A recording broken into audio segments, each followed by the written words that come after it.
Un sentiment de fierté et de contentement. Et là, nous venons juste exprimer notre gratitude et adresser nos remerciements à FH Concession pour avoir mis à la disposition des populations de Rufisque et du personnel de l'hôpital ce bijou, ce centre d'accueil des urgences, entièrement réhabilité avec la participation du ministère de la Santé, bien sûr, pour permettre à nos médecins, nos infirmiers de mieux prendre en charge les préoccupations des populations du département de Rufisque, tel que le veut Monsieur le Président de la République, tel que le Madame le ministre de la Santé et de l'Action sociale. La population, l'hôpital de Youssou Mbargane se porte très bien, même avant le geste. C'est un geste qui vient renforcer les équipements, renforcer les bâtiments et mettre notre personnel dans de meilleures conditions de travail. C'était juste ça. Mais avant même, c'est un service qui existait. FH n'a fait que le réhabiliter avec la participation du ministère de la Santé et de l'Action sociale. C'était ça. C'est pour ça que nous sommes là pour les remercier, exprimer toute notre gratitude et nous donnons rendez-vous pour les toutes prochaines échéances. Nous sommes venus visiter le nouveau centre d'accueil d'urgence de l'hôpital Youssou Mbargane de Rufisque, financé par la société FH Concession dans le cadre de la mise en œuvre de sa politique RSE. Je rappelle que nous avons un partenariat ficelé depuis 2019 avec l'hôpital Youssou Mbargane, à travers lequel nous leur assistons dans l'équipement afin de relever le plateau médical de ce centre de santé.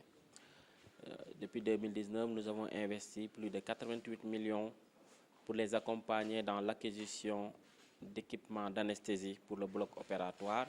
Nous avons équipé le centre d'orthopédie de l'hôpital.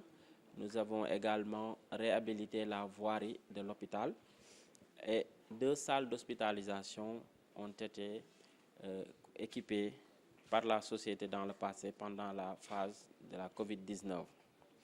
Aujourd'hui, nous sommes venus visiter un important investissement de 150 millions de francs CFA pour construire un centre de services d'urgence répondant aux normes internationales, notamment en matière de sécurité incendie, mais également en matière d'accessibilité aux personnes à mobilité réduite.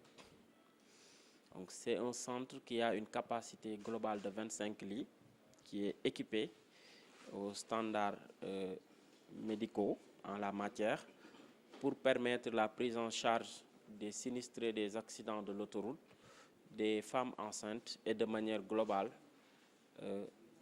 à la population rufisquoise de bénéficier des services de soins de santé médicaux de qualité. Alors, Rufisque déjà abrite le siège de la société. La SECA est implantée à Rufisque à la sortie 9. De manière géographique, par rapport au tracé de l'autoroute, Rufisque se trouve au milieu du trajet. D'ailleurs, nous avons remarqué dans le passé que les sapeurs-pompiers avaient d'énormes difficultés à évacuer les blessés issus des accidents de l'autoroute. Ils étaient obligés de les disperser dans les différents hôpitaux de la région de Dakar, qui n'avaient pas de grande capacité d'accueil de ces victimes.